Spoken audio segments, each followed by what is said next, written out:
we're focusing on the wrong things. And if you look at our spend and how much Vector and LSIS and JISC, the spend and the capital spend that your college has made and others, the spend has predominantly been at the lower end of Bloom's taxonomy of learning. What we've done is we've focused on the spend of technology for teaching, not technology for learning. So what we have is, you know, I often do this. I do this quite often with head teachers, and I'm working with head teachers. I'll say, how many of you? It's the same challenge in schools, incidentally. How many of you have got interactive whiteboards in every classroom?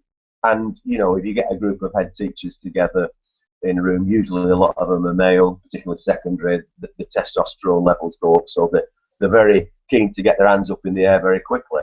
I then usually follow it by this question: why?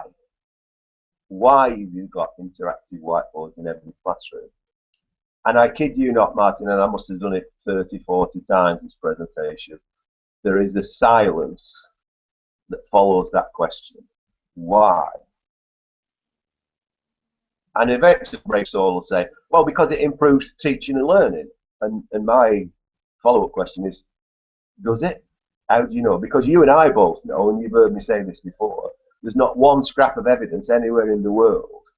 Incidentally, this is why I never get invited to speak at SMART and Promethean events. But there is not one scrap of evidence anywhere in the world that interactive whiteboards has ever had any impact on learning whatsoever. So my thesis is the system we've got is not fit for purpose.